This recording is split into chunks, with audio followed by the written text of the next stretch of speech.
Vamos a empezar con el seminario. El primer seminario del MSTP.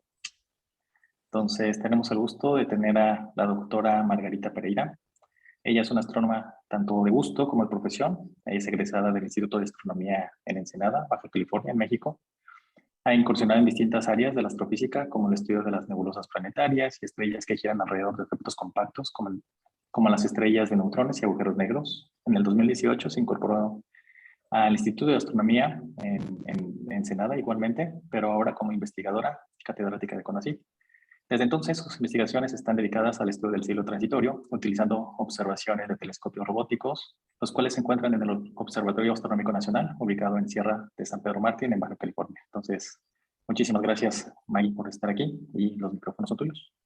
Gracias, Jorge. Gracias a ti por la invitación y a todos los que están aquí acompañándonos para contarles un poquito sobre mi trabajo. Tiene más o menos 6 años que estoy en el área. Como comentaba Jorge, al menos del tema que les voy a hablar acá, yo estaba primero trabajando con cosas de medio interestelar, que son las nebulosas planetarias precisamente, o específicamente, y durante mi postdoc mudé un poquito tanto de tema como de rango de energía en el espectro electromagnético, ¿no? Para la astrofísica.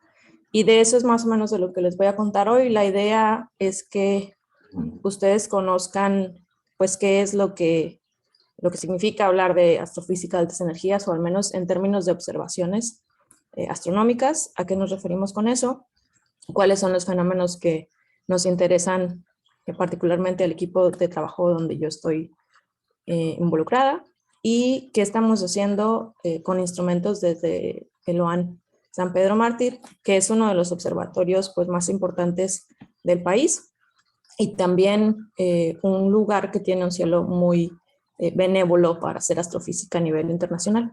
Entonces, básicamente, ese es el plan de esta charla.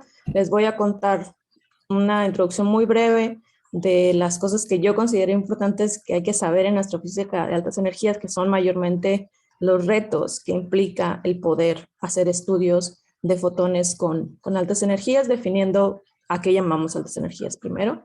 Y después, por qué desde 1960, al ratito les digo cómo fue que empezó, es que el tema de altas energías ha sido importante y ha tomado, conforme pasa el tiempo, un auge mayor a lo que sería, por otro lado, la astrofísica óptica o visible, que es a la primera que accedimos desde Galileo, y que a pesar de que nos ha dado un montón de cosas, está limitada en muchos sentidos, particularmente precisamente al estudiar fotones muy energéticos y en consecuencia los fenómenos físicos asociados a estos, ¿no?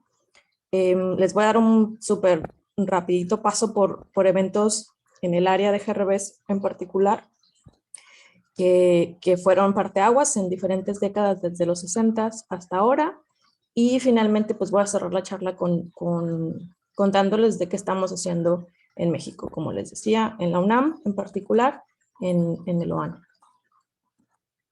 Bueno, entonces, una cosa, no sé, ya no pregunté al inicio, pero el formato de seminario, a mí no me molesta que me interrumpan en mitad de la charla. Si quieren hacerlo al final, también está bien.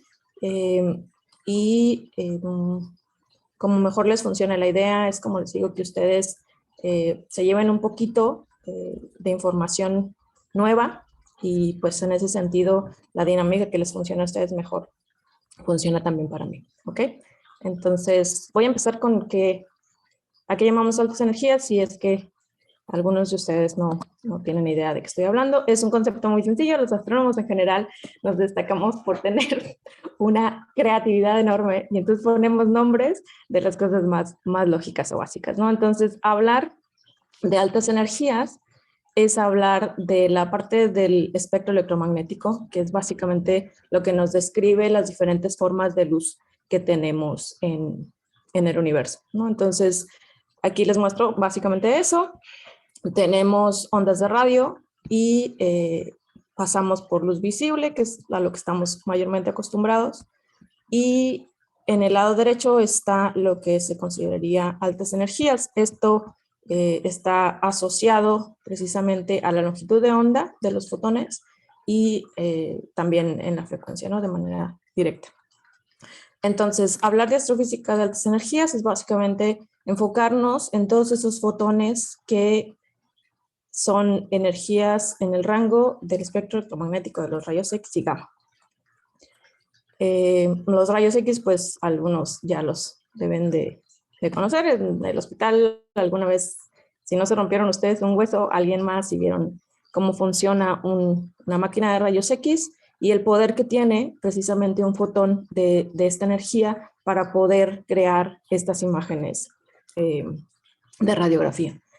Lo mismo para los gamma, que están asociados a decaimientos radiactivos y en fin. Entonces, esto es básicamente el tipo de fotones que estudiamos cuando hablamos de altas energías.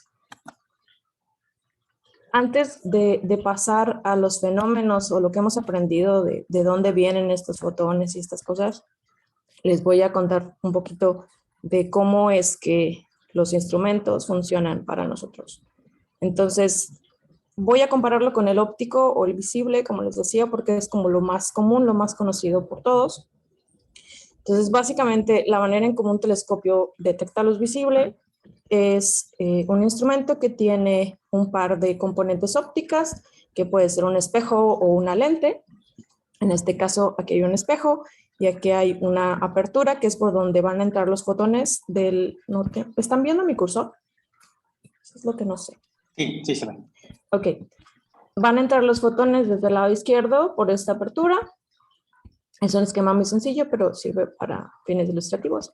Esos fotones van a llegar al espejo, como esta componente óptica, en el caso de las lentes lo mismo, y van a ser redireccionados hacia un punto focal, que es donde vamos a tener nosotros o el ojo, o la cámara, o el detector, que nos va a servir para crear las imágenes astronómicas, ¿no? Entonces, si se fijan, una de las cosas fundamentales es que tú puedes, de alguna manera, dirigir los fotones de luz visible más o menos sencillo. Le pongo una componente óptica como una lente o un espejo y puedo, la mayoría de los fotones que están en todo el rango de luz visible, los puedo redireccionar y enviarlos, separar la luz incluso con espectrógrafos, por ejemplo, de manera más o menos sencilla.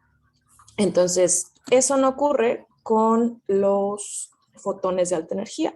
Y es precisamente por esta característica que les comentaba cuando hablaba de las radiografías.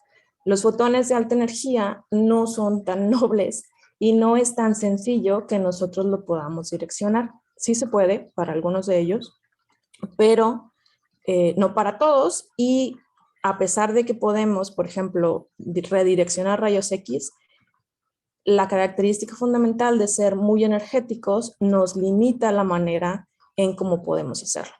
Esto que están viendo ahorita es un esquema del diagrama de funcionamiento de los espejos que tiene un instrumento como el telescopio espacial Chandra, que es un instrumento que se dedica a observar el cielo en rayos X y por esa razón necesita un esquema diferente al que les mostraba ahorita para la luz óptica, en donde sí que podemos usar espejos, pero tenemos que darle un camino óptico a los fotones de rayos X muy diferente. La idea de estos círculos concéntricos es como si agarraran un montón de latitas de café y de diámetros diferentes y fueran poniendo una sobre otra. Entonces, son espejos circulares que están embebidos uno dentro de otro, con una distancia entre ellos que permite que por esa apertura entren los fotones y se vayan reflejando hacia la cámara o detector que queremos nosotros instalar ahí, que es el que nos va a permitir crear las imágenes. Entonces, de aquí, para empezar, el primer reto es justo eso, el poder diseñar sistemas mucho más complejos tecnológicamente que a lo que estamos acostumbrados para poder enfocar una zona del cielo, la luz que viene de una zona del cielo, en una imagen que se pueda producir en una cámara. Y entonces poder nosotros analizar eso. Este es el primer problema que tuvo que enfrentar la astrofísica de altas energías cuando intentábamos ver rayos X, cómo los paramos, cómo los detectamos y cómo creamos imágenes útiles para estudiar estos fotones. Luego, en el caso de los gamma es todavía más difícil, como podrán imaginar, porque tienes más energía y entonces ya pararlos es muchísimo más complicado. Estas cosas, los fotones de rayos gamma, te van a atravesar la mayoría de los materiales que nosotros conocemos. Entonces, la idea o una de las ideas que se maneja en instrumentos que se dedican al estudio de fotones de altas energías en gamma en particular, es poner diferentes capas de materiales con las que este fotón puede interactuar y entonces trazar de alguna manera hacia el pasado la memoria de estas placas y empezar a hacer inferencias sobre la energía del fotón, la dirección en la que venía y en fin. Este esquema que ven aquí es básicamente eso. Es un ejemplo del diagrama del instrumento LAT que está a bordo del satélite Fermi. LAT es telescopio de área grande en el caso de Fermi. Y lo que están viendo aquí es acá abajo un calorímetro, que es básicamente lo que funciona como nuestra cámara. Ya no tenemos un CCD propiamente como o una cámara como en los telescopios ópticos o en Chandra, como les comentaba, sino un calorímetro.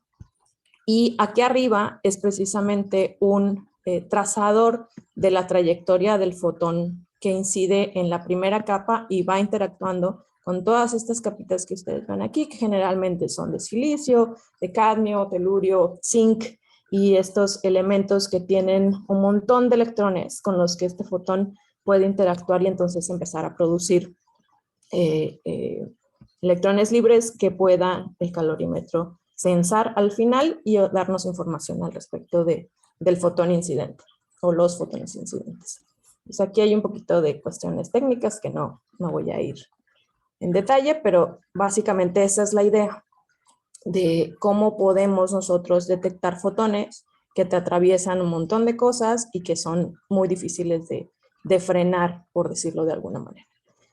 Entonces, este fue el primer reto que había que sobrepasar, pero bueno, el desarrollo tecnológico permitió, como les contaba, esto ya está en unos satélites que es Fermi y Chandra y algunos otros más que si ustedes van a la red pueden encontrar fácilmente y averiguar que ya tenemos muchos instrumentos, mucho desarrollo tecnológico que ha favorecido esta parte de la astrofísica.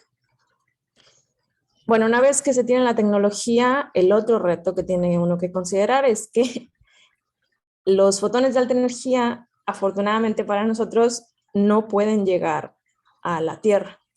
Entonces, esto que ven aquí es básicamente la gráfica que muestra la transmisión o la transmitancia de la atmósfera. Es decir, cuál de todas estas longitudes de onda va a dejar pasar hacia la Tierra. Entonces, en la Tierra, pues nosotros tenemos nuestros instrumentos y podríamos censarlos. Sin embargo, como ven aquí, en el caso de los fotones de alta energía que están en esta parte de la izquierda, estas son las longitudes de onda más pequeñas, en consecuencia frecuencias altas y energías altas. No pasan absolutamente nada, ¿no? Luego viene la luz visible, por aquí hay un poquito de UV, de ultravioleta, de este lado está el radio. Y entonces, si nosotros queremos medir o censar estos fotones de altas energías, pues la otra limitante es que no podemos hacerlo desde Tierra. Tendremos que ir al espacio. Afortunadamente, otra vez, los satélites nos permiten estar ya en el aire y nos han dado la oportunidad de olvidarnos un poquito de esto y entonces dedicarnos ya a estudiar la física detrás de la producción de fotones energéticos en el universo. ¿Cuándo empezó el boom de estas cosas, particularmente en GRBs? Sin embargo, hay algo que fue la carrera espacial, que fue más o menos por ahí en los 1955, que empezaron Rusia y Estados Unidos a ver pues quién conquistaba primero diferentes partes fuera de la Tierra, ¿no? Entonces, resulta que dentro de esto había también un problema con el uso de armas nucleares. Entonces, por un lado, se empiezan a crear cosas que van fuera de la atmósfera, pero por otro, también se espera garantizar que ninguna de las potencias en ese entonces hiciera pruebas de armas nucleares. La tecnología iba avanzando a muy buen ritmo, pero era importante pues cuidar que no hubiera mal uso de estas cosas, ¿no? Entonces, esa fue la primera razón por la que satélites como los Vela estuvieron en el espacio buscando precisamente tener control de que en el mundo, en la Tierra, no hubiera pruebas nucleares. Sin embargo, a pesar de que ese interés era muy local, era muy de política, nos vino súper bien a los astrónomos porque estando allá arriba, el satélite, que este es un esquema, un dibujito de los satélites Vela, que eran varios, no me acuerdo ahorita el número, pero había varios satélites monitoreando la superficie terrestre y en uno de esos monitoreos, el 2 de julio de 1967, resulta que se detectó una señal en gamma, que eran los fotones característicos de pruebas nucleares, pero la ubicación de ese fotón, o sea, la dirección en la que venía, no provenía de la Tierra. Estaba asociado a algo que estaba completamente fuera de la superficie del planeta. Entonces, ese fue el primer evento que fue como curioso, porque pues se dieron cuenta que sí habíamos estado viendo el cielo, había muchas cosas interesantes como las nebulosas, las estrellas, galaxias, pero había una emisión de radiación en muy alta energía que no sabíamos bien de dónde venía y que en principio no teníamos idea de que existían. Entonces, esa fue la primera detección de emisión de rayos gamma que hubo del universo y fue precisamente lo que con el tiempo se catalogó como estallidos de rayos gamma, los GRBs o Gamma Ray Burst. Este es un ejemplo de la señal que se detectó precisamente por el satélite Vela 4. El 2 de julio fue el primer GRB detectado y si se fijan, una característica muy peculiar de estos eventos es que su duración es súper cortita. Fue una señal de 6 segundos y una intensidad pues bastante considerable para los estándares de altas energías. 1500 cuentas son bastante significativas. Entonces, una vez que se detectaron en los 60s, los GRBs, pues empezaron los astrónomos a dar un poquito más de lata porque pues había algo que investigar y entonces necesitábamos más información. Se estuvieron enviando algún par de satélites más en los 70s. No hubo gran avance en esas 2 décadas, en los 70-80, pero sí que en el 90, con la llegada de un satélite que se llama BATSI, se pudo determinar un poco más de las propiedades físicas de estos estallidos gamma que venían del universo. Resulta que BATSI pudo detectar, así como hizo este satélite Vela, detectó señales de GRBs, emisión gamma, con las mismas características, eran cortitos, duraban poquito, pero eran muy intensos. Pero BATSI hizo un sondeo completo del cielo y detectó 2704 GRBs, que es lo que ven aquí. Este circulito es el cielo que podemos observar en coordenadas galácticas. El plano de la Vía Láctea iría en esta zona de acá. Y los colores básicamente dicen que son diferentes energías. O sea, los moraditos son energía específica, los amarillos un poquito menos. Pero lo que quiero que veamos aquí es que la distribución de estos flashazos que fueron detectados por BATSE era bastante isotrópica, es decir, venía de todos lados en el cielo observable. No había una dirección preferencial. Por ejemplo, como les decía, el plano de la Vía Láctea normalmente nosotros lo encontramos aquí. Aquí es donde se observa el bulbo o el centro de la Vía Láctea, en esta parte de aquí, en este tipo de mapas. Si nosotros hubiéramos encontrado una tendencia a estos GRBs localizarse en esta zona, pues entonces tendríamos a lo mejor una teoría de que a lo mejor sí venían de nuestra galaxia porque estaban justo en localización coincidentes. Sin embargo, no pasaba eso. Tampoco es que asociáramos, por ejemplo, los GRBs en puntos específicos por estas zonas, que es el halo galáctico, y donde sabemos que se encuentran cúmulos globulares, que son estrellas viejas, pero pues no. Entonces no había una tendencia específica en la localización de los GRBs. Ese fue uno de los más grandes aportes que hizo este satélite BATSE en los 90, porque nos permitió precisamente determinar que los GRBs tenían que venir de distancias cosmológicas. No sabíamos qué eran, no sabíamos qué los producía, pero sabíamos que definitivamente no estaban en nuestro universo local.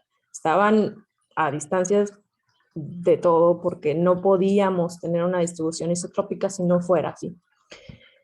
La otra cosa que permitió la súper buena estadística que nos dio BATSE de 2.700 GRBs es que a la hora de poner en un gráfico el número de GRBs detectados contra el tiempo de duración de la señal, encontramos una distribución bimodal. Es decir, estos dos piquitos aquí nos mostraban que había dos poblaciones distintas. Había unos estallidos que duraban muy poquito, del orden de un par de segundos o menos, y otros que duraban más de eso, ¿no? Más o menos este límite se puso en ese entonces alrededor de 2 segundos.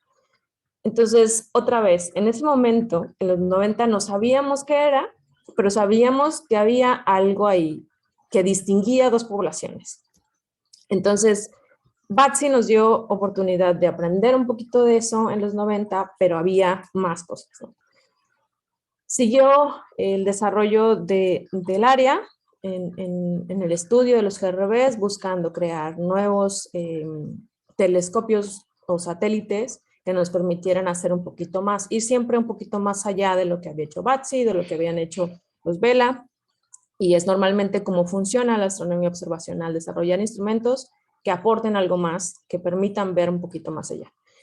Entonces, con el paso del tiempo, después vino otro satélite que se llama BEPO-SAX, que en su momento permitió la observación de este evento que ustedes ven aquí, que se llama GRB 980425.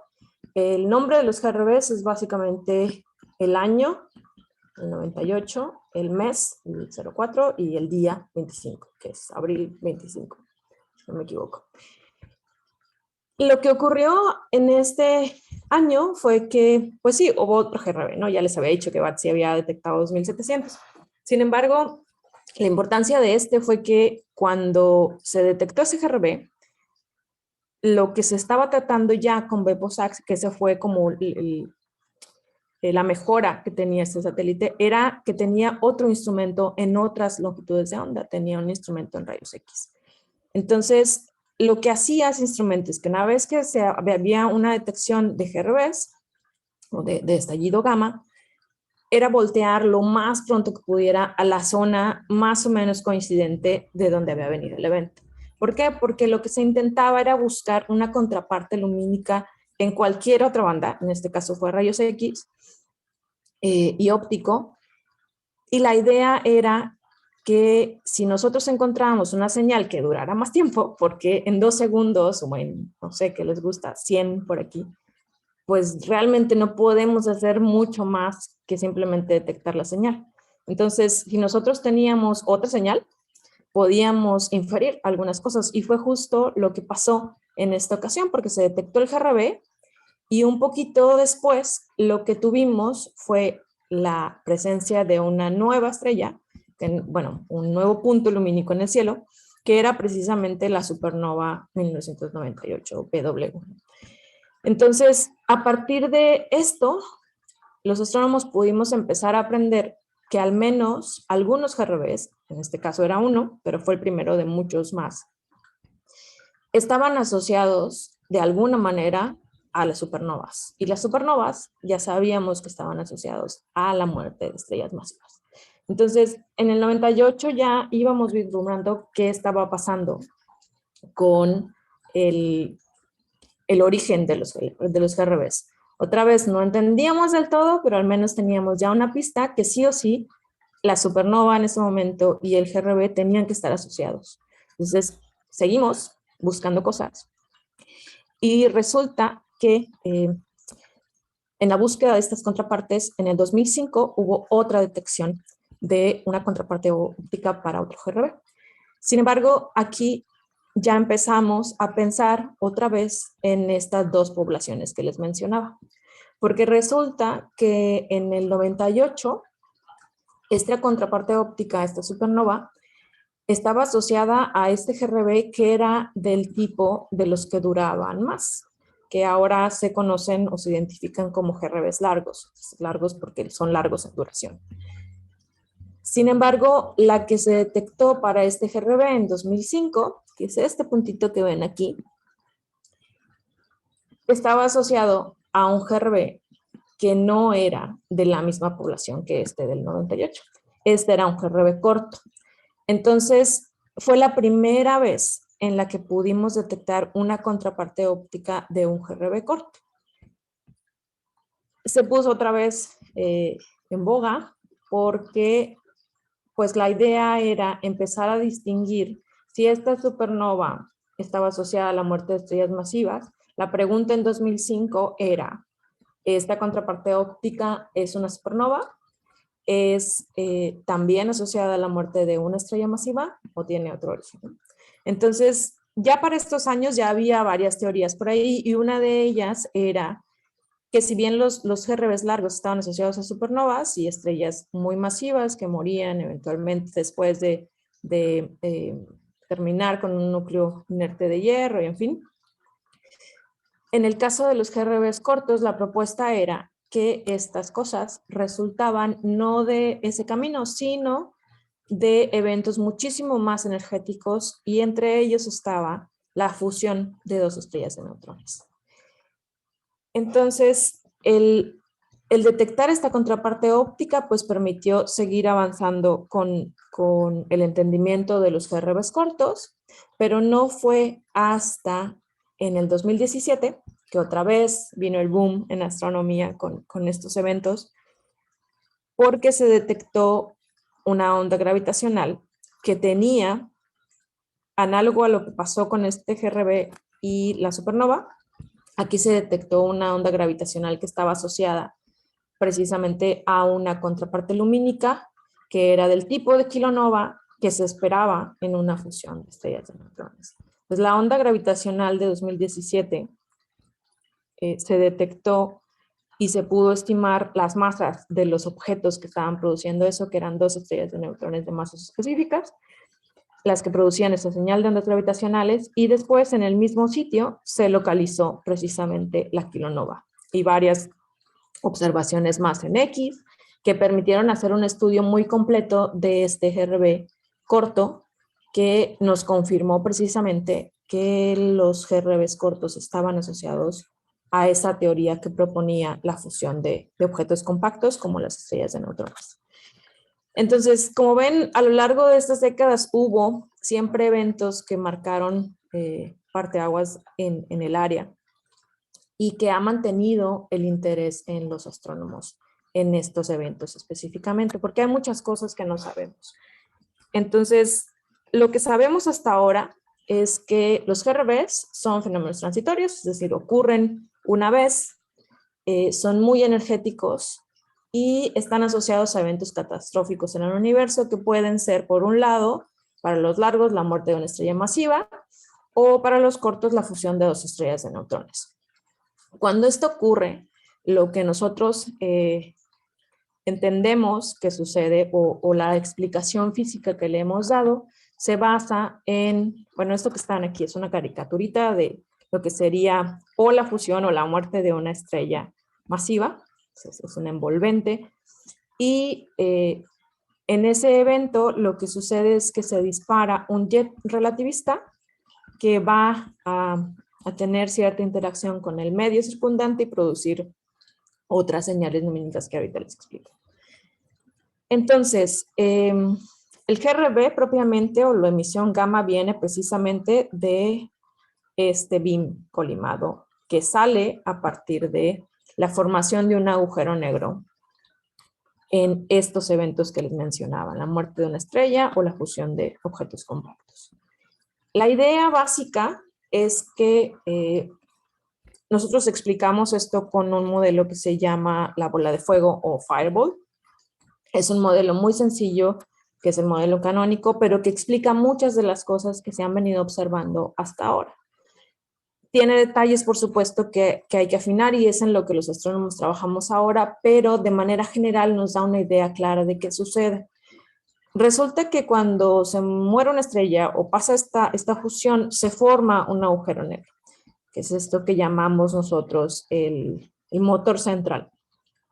En esa formación del agujero negro hay un pequeño disco de acreción que se forma en el espiraleo de las estrellas de neutrones o la misma rotación de la estrella que muere.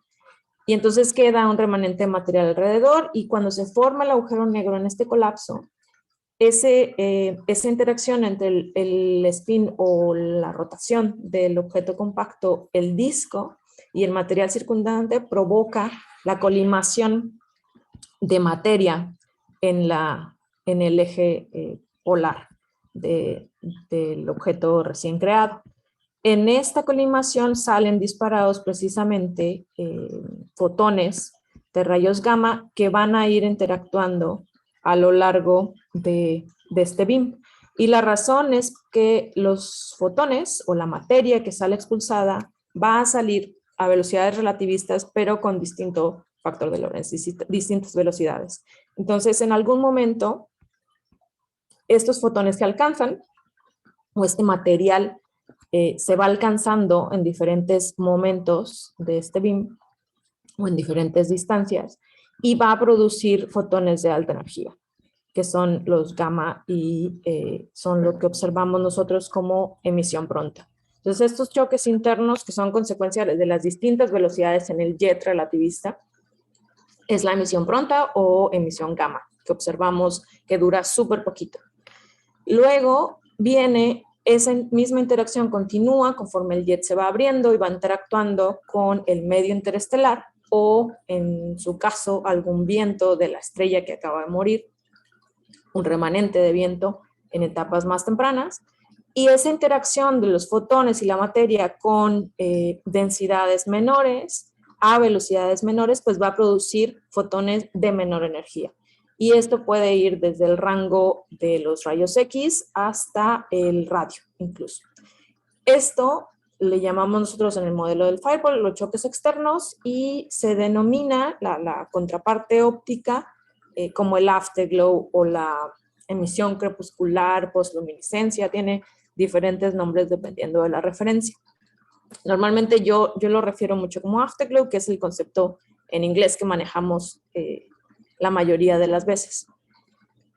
Entonces, esto es más o menos la física general de los eventos y pues más o menos dirán ustedes, bueno, ya entendemos cosas, ¿no? ¿Para qué seguimos haciendo cosas?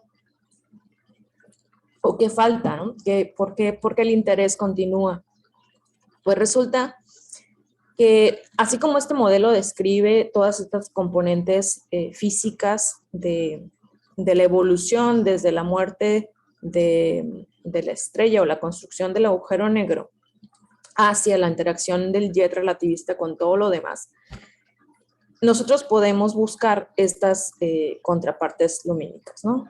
O más bien firmas lumínicas, porque también incluimos el prompt. El choque interno, como les decía, es lo que emite los rayos gamma. Esta es una curva de luz, esto que ven aquí, Y pues esto es tiempo, la curva de luz es básicamente eso, el tiempo, la evolución del brillo o flujo de una fuente, de la luz, en el tiempo. La emisión pronta, como ya les mencioné antes, dura súper poquito, va de unos cuantos segundos, milisegundos, hasta unos decenas de segundos, pero no más allá de eso. Estamos hablando de menos de 2 minutos.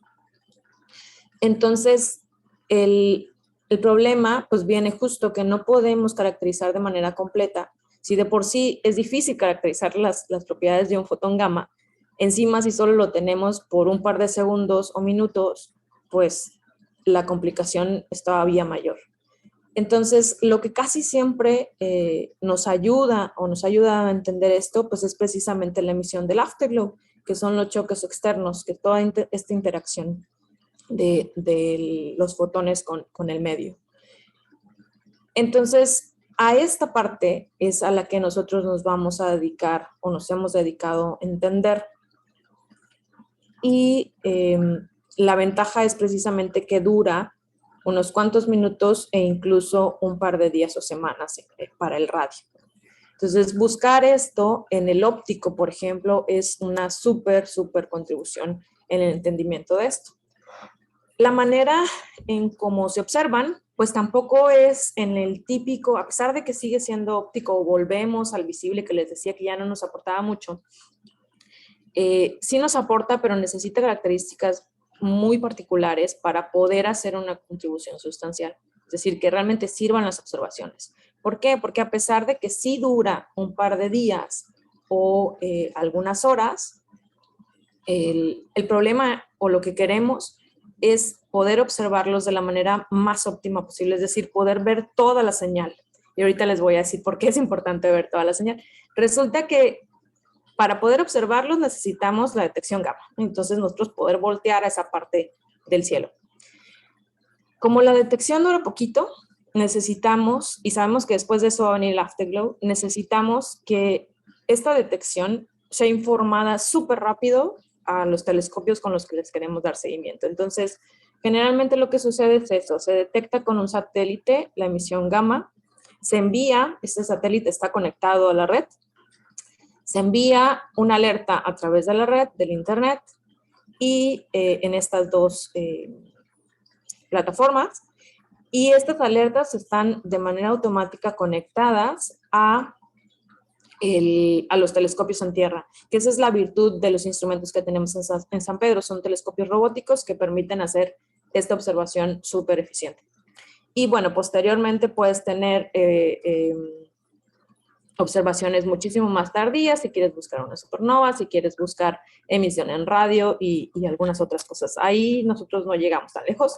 Generalmente nos quedamos en esta parte, que es la emisión del afterglow. Bueno, ahorita les presentaba este diagrama que tengo aquí en la izquierda, ¿no? Los modelos o las predicciones más o menos decían, ves el GRB y luego ves el afterglow, y este modelito que yo les planteaba tiene un montón de física detrás. Entonces, esa física nos dice más o menos cuáles son las pendientes de caída, por ejemplo, que yo tengo que observar en una curva de luz. Y esto correspondiendo precisamente a la física asociada a eso, ¿no? Entonces me dice, bueno, tú vas a ver la luz decayendo, pero tienes que tener una pendiente específica de tanto si es que esto proviene de un choque externo. Y ya, entonces lo que se esperaba en ese modelo canónico es básicamente esta caída de luz, porque el impulso de este jet se empieza a desacelerar, dependiendo de la densidad del medio, pues va a ser más pronto o menos pronto que se desacelere, y ya, como ya se asumía que el motor se apagaba, una vez que se formaba, echaba el jet y ya, se quedaba sin potencia. Sin embargo, cuando empezamos a tener más y más observaciones del afterglow, resulta que no era tan sencillo como se planteaba, no era una caída suave y ya. Parecía que existían otros componentes. Había casos en los que pues sí, veíamos un decaimiento gradual, como es esta línea negra sólida acá, después de la emisión gamma, que es la emisión pronta, y ya el GRB se acababa. Pero después resulta que había otros en donde la caída no era tan suave como esperábamos. resulta que era muchísimo más pronunciada y entonces empezaba a entrar en conflicto toda esta teoría física que estábamos planteando. Había otros en los que se observaban flares o como picos en la emisión cuando esperábamos que cayera. Entonces, explicar todas estas cosas todavía es algo en lo que los astrónomos estamos trabajando porque no entendemos bien qué está sucediendo o por qué están sucediendo estas cosas. Entonces, ahora resulta que ese jet es más complicado de lo que sabemos. Y hay otras situaciones en las que parece decaer, por ejemplo, y se encuentra un plató, o es decir, se estabiliza el flujo y dices, ¿cómo? Se supone que debería seguir cayendo, ¿qué es lo que lo mantiene así, ¿no? ¿Por qué se sigue manteniendo el flujo después de que cae un ratito y después vuelve a caer? ¿Qué pasa en estas regiones, ¿no? Los tiempos de ocurrencia también son muy distintos. Hay un zoológico de curvas de luz del afterglow de GRBs que lo hace muchísimo muy interesante. Entonces, en ese sentido es que los instrumentos de San Pedro pues siguen siendo una súper herramienta en el entendimiento de esto y particularmente el doctor Alan Watson, que es el investigador principal de estos proyectos, que fue parte de... Es ahora mi jefe, porque yo estoy contratada precisamente para trabajar con estos instrumentos. Tiene mucho tiempo y muchísima experiencia en el área y entonces ha construido una red de instrumentos que permiten atender diferentes frentes de este problema, ¿no? Por un lado tenemos a Coatli, que es ese instrumentito que ven aquí. Es un telescopio pequeño, son 50 centímetros de diámetro, el espejo está aquí. Y lo que hace el telescopio Coatli o la virtud de Coatli es que como es pequeño, comparado con el telescopio de 2 metros o el de 1,5 metros que ven aquí en San Pedro Mártir, es que puede voltear súper rápido a una región del cielo específica y cambiar a otra también en unos cuantos segundos. Entonces, es un telescopio que nosotros llamamos de respuesta rápida y permite voltear a las zonas donde se han detectado los GRBs de manera casi inmediata. Una vez que se recibe la alerta, que no esperamos que pasen más de 20 segundos en los que llega la información y otros 20 que Coatli voltee, permite atender la observación del afterglow justo después de que acaba la emisión gamma o la emisión bronta, o incluso en el mismo momento. Entonces, esa es una virtud fundamental en este instrumento. Otro de los instrumentos que tenemos es RATIR, que está montado, es una cámara que permite hacer imagen óptica infrarroja. Está montado en el telescopio de 1,5 metros, que es este que ven aquí. Está aquí abajo, esto es parte de RATIR. Y permite entonces tener observaciones también tempranas. Es un poquito más lento que Coatli, pero sigue estando más o menos pronto en el campo. Se pierde la mayor parte de las observaciones primeras. Ahorita les muestro una curva de luz, pero el hecho de que tengamos diferentes bandas, diferentes longitudes de onda, nos permite hacer determinación de distancias a través de una técnica que llamamos redshift fotométrico. El otro instrumento es un poquito más pequeñito en concepto porque tiene tubos Celestron, de los telescopios que a lo mejor han visto en algún evento de divulgación, que son de 28 centímetros, me parece, si recuerdo bien. Estas son las cámaras que están montadas en los instrumentos. Y esto completo es DOTI, es un arreglo de 6 telescopios que la virtud que tiene es que permite ver áreas del cielo muchísimo más grandes comparadas a las que ven estos dos. Y entonces, para casos donde el GRB tiene, la localización del GRB por un satélite tiene una incertidumbre muy alta de algunos grados, DOTI puede cubrir esa área sin ningún problema y entonces nos da una mejor localización y podemos hacer el seguimiento después con Coatli o con RATIR, ya cuando DOTI nos ha restringido esa caja de error que nos provee un satélite, por ejemplo, como Fermi con un instrumento que se llama GBM. Entonces, como ven, tenemos diferentes maneras de abordar este tema y todo es cazando las contrapartes ópticas de los GRBs para poder entender qué pasa con ellos. Un ejemplo de esto es este GRB que ocurrió en el 2019, es GRB 191016, imaginarán que fue el 16 de octubre.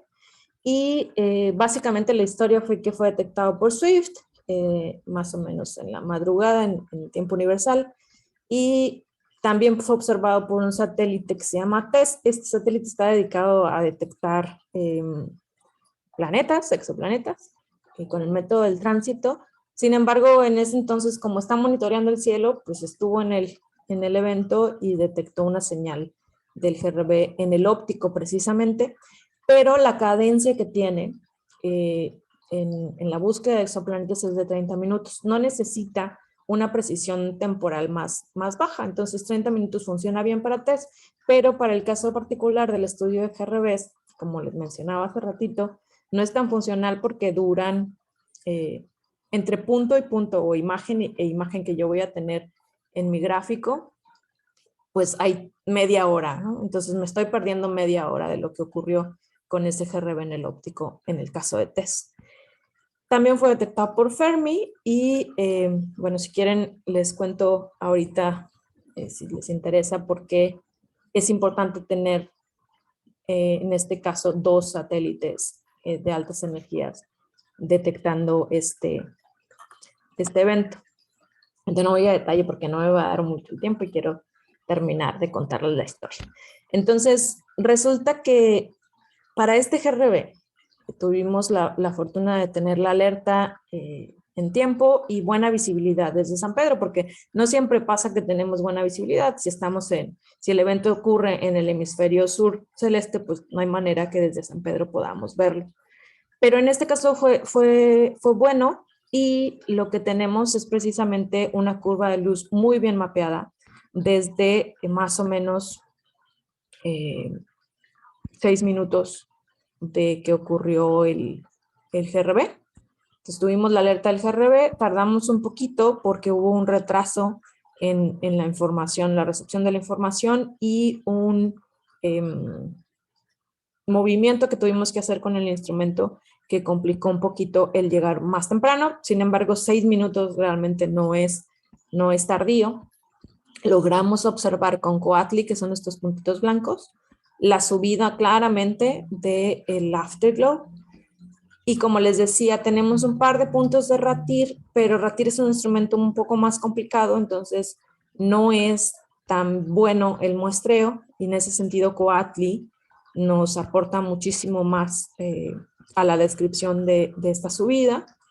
Y pues a partir de ahí no le quitamos el ojo. Estuvimos todo ese día. Entonces, toda esta caída ocurre en un día. Observamos el día siguiente. Como ven, el brillo de la fuente ya había caído como al menos un orden de magnitud. Y ya en este punto, cuando fue el segundo día, tuvimos a Ratir, pero Coatli ya no, porque ya estaba por encima de su límite de visibilidad, ¿no? Su límite de magnitud. Entonces, pudimos hacer esta caracterización y, como les decía, nos dimos cuenta que, por ejemplo, la caída de este GRB en particular, pues no es suave. Hay un quiebre aquí muy, muy particular, que es como una especie de plató. La caída en esta parte y en esta parece ser consistente, pero después tenemos un cambio de pendiente al final que está asociado a algo que nosotros llamamos jet break.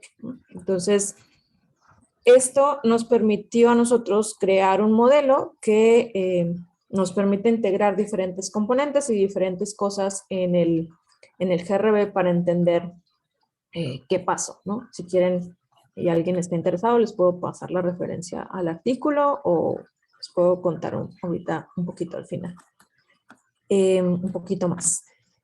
Entonces, la historia de este GRB en particular la elegí porque es un GRB que tiene observaciones muy completas. No siempre tenemos la suerte, como les decía, a veces hay problemas de visibilidad, lo podemos ver por un par de horas nada más, es el tiempo que está disponible en el cielo porque se va sobre el horizonte, hay luna llena, en fin, 1001 cosas que ocurren en astronomía observacional, pero pues el cielo es así. Sin embargo, como les mostraba, fue un evento que fue muy bien caracterizado a partir del uso de instrumentos de LOAN, y que si bien son instrumentos que ya tienen tiempito trabajando. Por ejemplo, Ratir ya tiene desde 2014. No son instrumentos que se van a quedar, más bien no son esfuerzos finales de las personas o los astrónomos que trabajamos en la UNAM.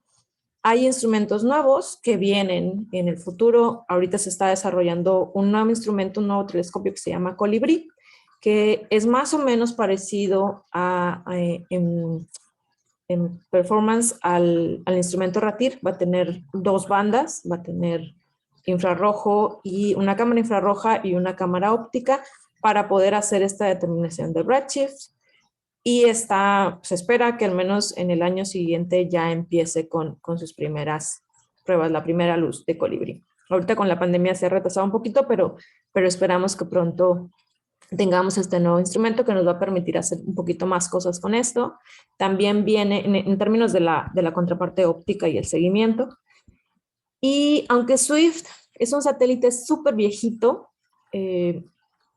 tiene ya muchos años, me parece que es del 2000 más o menos, ha seguido funcionando más allá de lo que se esperaba, pero definitivamente toda la electrónica, toda la tecnología tiene fecha de caducidad y ya va a llegar un momento en que Swift ya no va a ser útil, al menos no para los fines a los que ha funcionado ahora, pero viene ya una nueva misión que se llama SBOMB y que va a hacer más o menos la función de Swift. Los instrumentos que tiene son muy parecidos, creo que en sensibilidad es un poquito menor, pero tiene otras virtudes que no tenía Swift y que por supuesto nos va a permitir seguir haciendo estas cosas.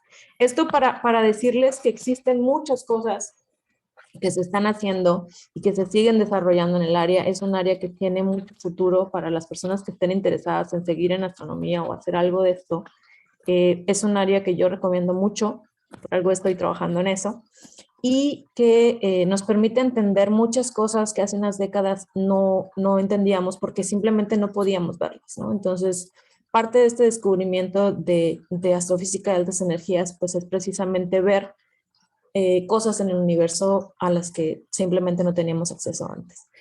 Esto que les muestro es así un súper comercial rapidito. Son 3 de los papers que salieron también con sus instrumentos, particularmente con DOTI, que también, así como detecta o busca, perdón, contrapartes ópticas de GRBs con baja localización, funciona muy bien también para la búsqueda de contrapartes ópticas de ondas gravitacionales, de señales de ondas gravitacionales. Entonces, estos son 3 artículos de la colaboración en donde se realizaron diferentes estudios sobre estos 2 eventos en particular, límites de detección, y esto yo lo recomiendo mucho porque es el resumen de lo que estuvo haciendo el instrumento DOTI para la corrida del LIGO, o 3 es como el tercer ciclo de observaciones del interferómetro LIGO. Entonces aquí ya no, nada más les quería presentar eso para mostrarles que las cosas que se hacen desde LOAN están dentro de los temas en boga de ahorita y que si alguno está interesado, pues con mucho gusto yo les puedo dar información. Me pueden escribir al correo, que está por aquí, ahorita se los regreso. Y ya, cierro ahorita la charla con esto. Estos son algunos de los rostros que hacen posible o que han hecho posible todo esto. Ahí están los nombres, por ahí no me los voy a listar, pero los rostros, como verán, muy simpáticos. Y pues es parte del equipo con el que yo estoy trabajando en estos 4 años que llevo en Ensenada, en mi cátedra. Muchas gracias. Eso sería todo por mi parte. Muchas gracias, Maki. Pues ahora pasamos a las sesiones de preguntas, dudas, comentarios. Entonces, chicos, quien quiera, haga la pregunta, prenda su micrófono. O también pueden ponerlo en el chat. Se durmieron. No, ahí está, creo. Adelante.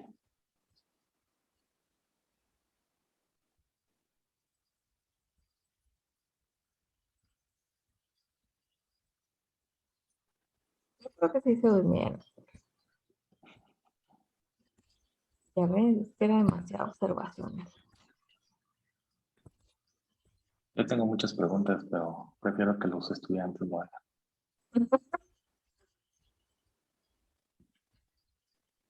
¿Empiezan con preguntas o empiezo a hacerles preguntas? Ustedes.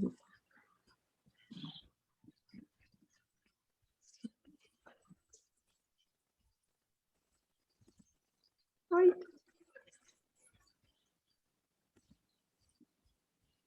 Pues no, creo que no se animaron. No, si alguno tiene preguntas y no se animó porque les dio pena, ahí les dejo mi correo. Me pueden escribir y con mucho gusto les respondo cualquier duda que les haya surgido con esto.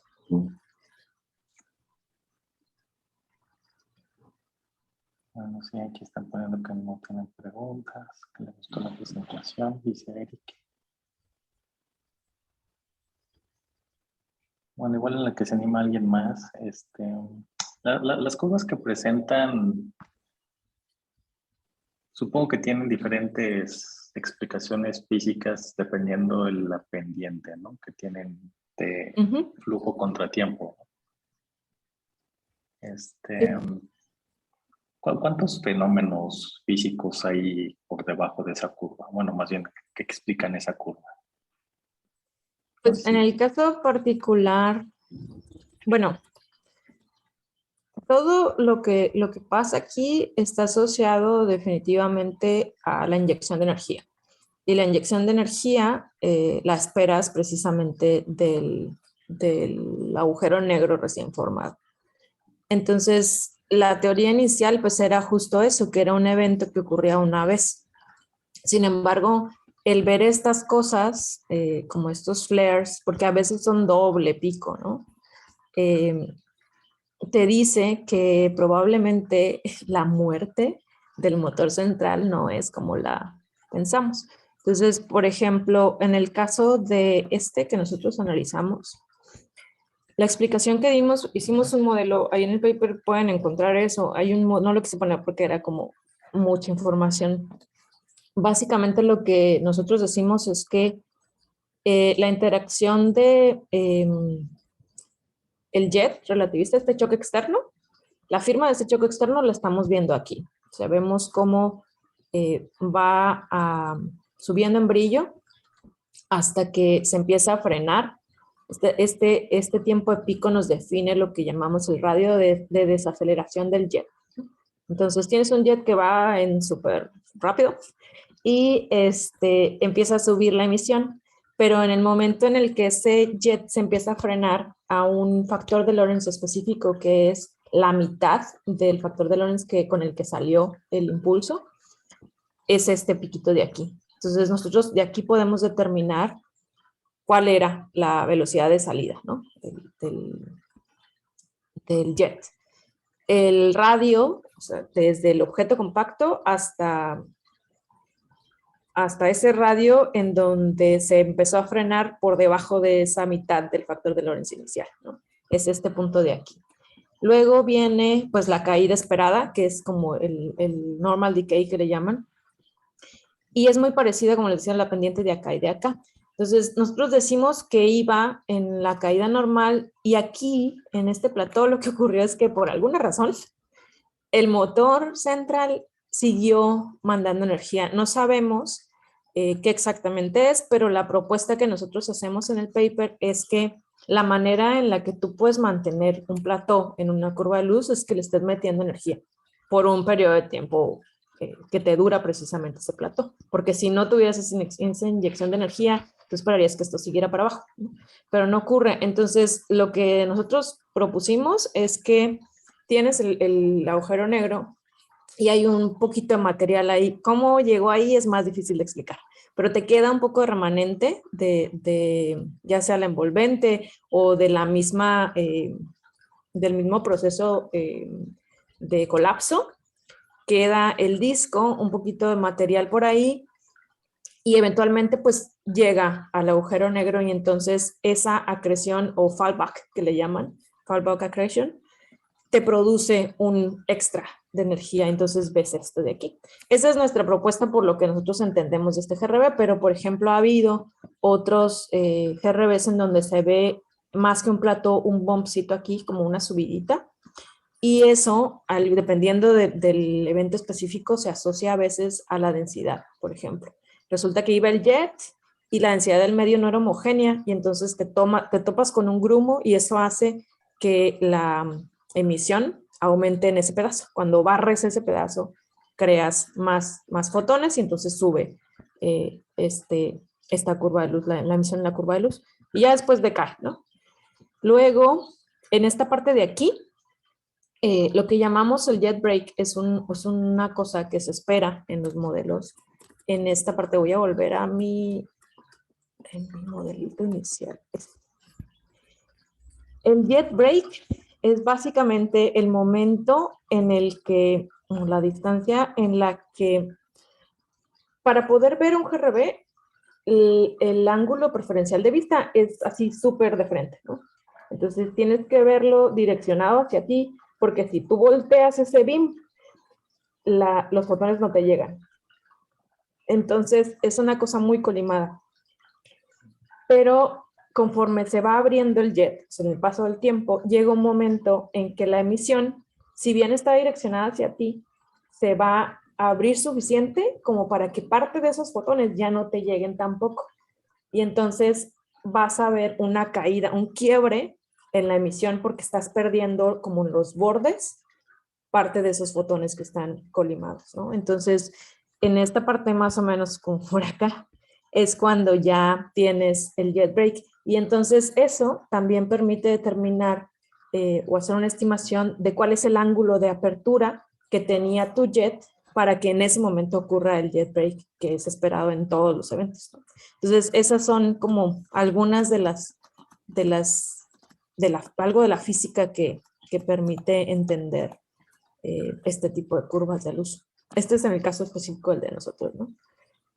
También, por ejemplo, este pico, estas pendientes que ves aquí, si bien lo explicamos con el forward shock, o sea, cuando el choque externo, resulta que las pendientes, los valores, son un poquito más pronunciados de los que se esperan, de los canónicos. Entonces, nosotros incluimos aquí también una componente que le llaman reverse shock, es decir, llevas el choque externo hacia enfrente, pero el mismo material que choca con esta parte densa se va a producir un choque hacia atrás, hacia adentro. Entonces, mientras el forward shock te imprime una cantidad, más bien, una cantidad de fotones en la curva de luz, este choque de reversa va a aumentar un poquito precisamente esa emisión. Entonces hay una componente aquí de reverse shock que también incluimos. Entonces hay varias cosas súper interesantes, pero justo el poder tener una completez suficiente para hacer un diagrama más o menos consistente es súper importante para este tipo de cosas. Que no siempre se tiene, déjenme decirles. Porque hubo un par de papers en este evento que, por ejemplo, el de test tenía un muestreo súper, pues no malo, pero tampoco óptimo, de 30 minutos. Ves las curvas de luz y son, no las tengo ahorita, pero son interesantes, que te pierdes muchas cosas, pues. Y bueno, ya. Alfredo tiene una pregunta. Adelante, Alfredo. Adelante, Alfredo. Ok, permítame. Quería prender la cámara, pero no sé por qué no se pudo. Bueno, ¿sí me escuchan bien? Bajito, Sí, te pero escucho. creo que sí. Ajá. Es que se baja mi micrófono, no sé por qué, por eso siempre ando preguntando. Disculpen. ¿Ahora se escucha mejor? Sí, sí, sí. Sí. Súper. Ah, ok, muy bien. Muy interesante la charla, la verdad. Me quedaron algunas ideas y nada más quiero confirmar y de esta manera están formuladas mis preguntas.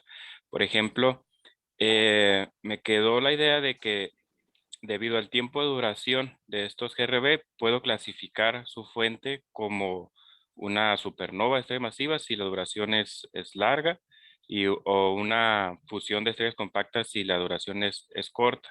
Eso ya se toma como un hecho, o sea, detectamos un GRB de duración larga, ok, una explosión de una supernova de una estrella masiva, asociada a una estrella masiva. Ya es un hecho. ¿Sí? Ok. Sí. Eso es lo primero que quería confirmar.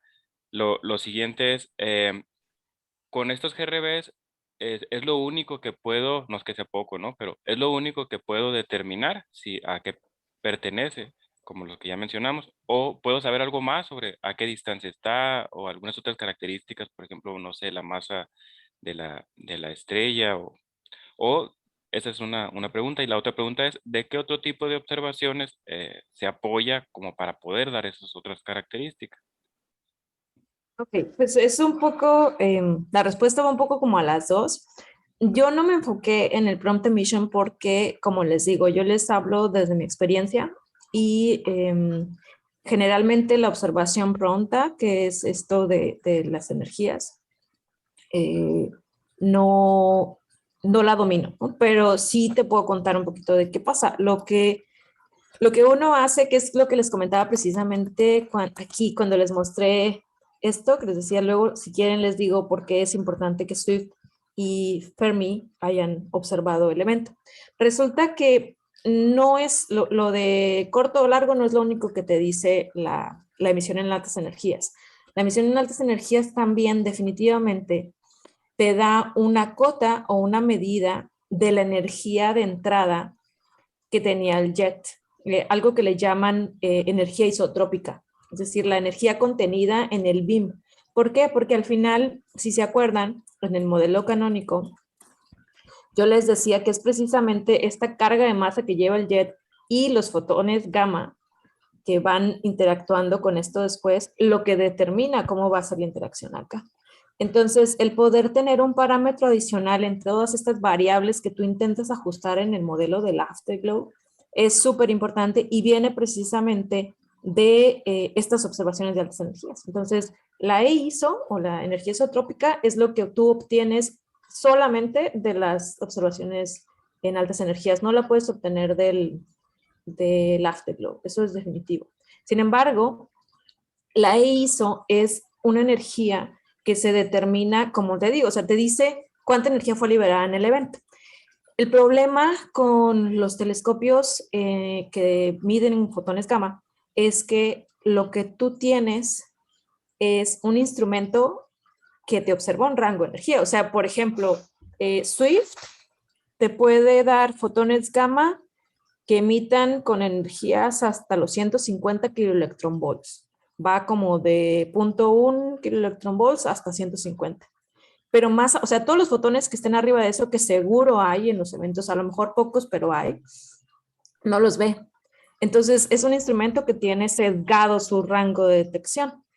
Entonces, el hecho de tener a Fermi, que va por encima de los 150, va creo que hasta los 300, no me acuerdo exactamente, pero sé que es un rango más amplio, te permite tener un conteo de fotones de alta energía mucho más preciso. Y entonces la fluence o la energía emitida, lo que tú estás detectando, es muchísimo más restringida. No sé si es claro mi punto. O sea, es como si tú trataras de medir la temperatura en un cuarto con un termómetro que solo llega a 20 y quieres saber la temperatura de un cuarto que está a 24, ¿no? Entonces, la manera en la que puedes hacerlo, o sea, puedes decir, la temperatura está por encima de 20, pero si tú tienes un termómetro que mide hasta 24, pues vas a poder decir exactamente qué tan encima de 20, ¿no? Entonces, es más o menos esa lógica. Y eso es lo que te da la información de la emisión pronta o la emisión en gamma. Entonces, esa ISO, o esa energía, tú la metes precisamente en tus ecuaciones y puedes restringir mejor las cosas. Por ejemplo, hay ecuaciones que te relacionan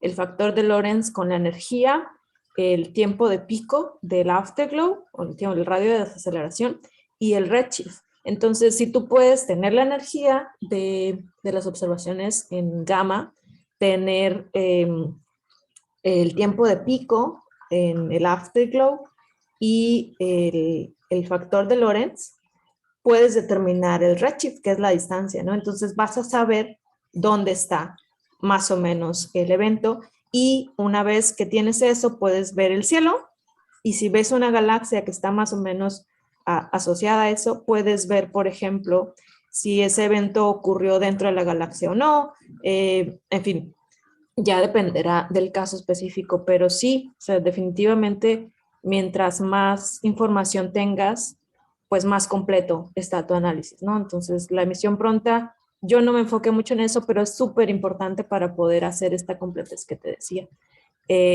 Si tú vas a los papers que han salido de este GRB, lo vas a ver por ahí. Nosotros no lo hicimos, pero el año pasado hay un paper de Smith, que es precisamente el satélite test, que ellos analizan toda esta parte de la emisión pronta de gamma, si quieres echar una mirada por ahí. Y en términos de qué otras cosas puedes usar, espectroscopía es otra manera en la que tú puedes determinar el redshift. Y es muchísimo más preciso que el fotométrico, que es este como de bandas que usamos nosotros, porque pues la espectroscopía te permite saber dónde deben de estar las líneas de emisión específicas para una longitud de onda característica, y cuando las observas en el afterglow y pues no las ves donde deben de estar, puedes determinar el redshift a partir de eso con mucha mayor precisión. Pero pues tiene sus limitantes porque necesitas un objeto que sea súper brillante, tener un espectrógrafo disponible súper rápido, que no es tan sencillo, y bueno, también están las observaciones en radio. Hay muchas otras cosas que se pueden hacer con eso. Por eso es que existen las colaboraciones internacionales, por cierto. Súper importante. No Ok, sé, muy amable, gracias. contesté la pregunta Sí, lo del redshift creo que me ayudó a captar, por ejemplo, esto de cómo determinar la distancia con la información que se obtiene con los GRBs. Muchas Gracias. gracias por la pregunta. Yo tengo una pregunta. ¿Ese RIS que aparece ahí en tu imagen es el RIS del premio Nobel? ¿Sabes que no sé? No, la verdad es que no sé. Yo me sé los nombres de los artículos, pero no tengo registro de la vida. Pero lo voy a investigar, fíjate. Ya me dejaste la duda. Pero no lo sé. Simplemente no. Porque estas es más de supernovas, ¿no? Martin RIS. Ay. ¿Tenían pregunta? Creo que no. Como que alcancé a escuchar algo, pero no vi bien qué.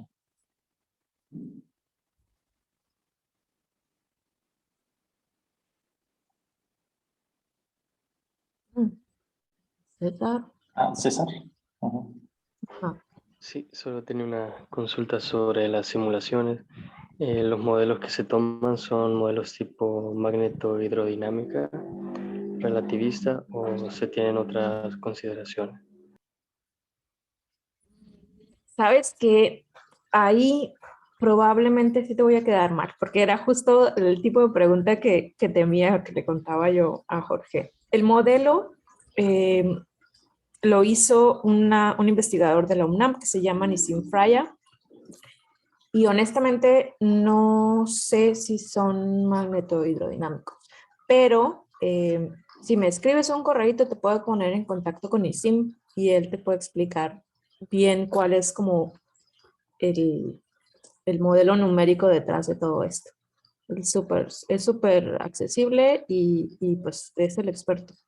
Este artículo pues lo hicimos entre varios. Yo me dediqué más a la parte observacional. Pero sí, ahí sí te voy a quedar mal. Pero con mucho gusto lo consulto con Isim y te digo. Que me dejas por ahí un correíto o algo. Claro, claro, muchas gracias. Pues nada.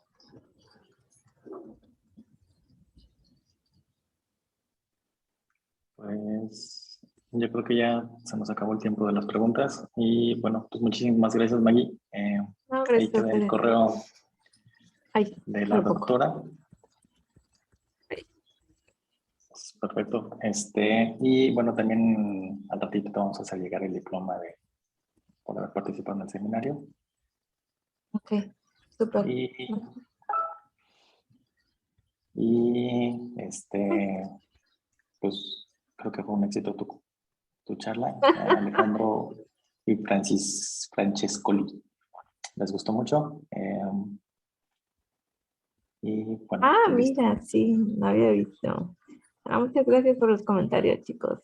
Bueno, ojalá que sí se hayan quedado, que haya cumplido el propósito, que era que se quedaran con algo, información nuevita. Y de veras, si están interesados en participar en alguna investigación con nosotros, si quieren aprender algo, aunque sea por un periodo corto, tenemos un montón de estudiantes que han hecho o ayudantías o tesis o han terminado en el posgrado de la UNAM y pues continúan en el equipo. Hay personas, yo tengo una chica que está en la maestría de la UAN, de la Universidad Autónoma de Nuevo León, que ahora con la virtualidad pues nos dio la opción de poder hacer esto y ya está por graduarse este semestre. Estuvo precisamente trabajando con este GRB que les mostraba.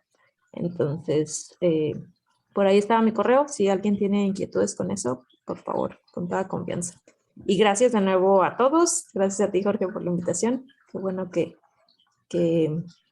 no les pareció fuera de lugar en esta física teórica que manejan ustedes. Pero con mucho gusto, ojalá que haya otra oportunidad en el futuro para contarles más cositas. Muchísimas gracias, Maggie. Un gusto. Nos vemos. Bueno, muchísimas gracias a todos por haber asistido y con esto damos finalizado el seminario. Gracias, nos vemos. Bye, bye.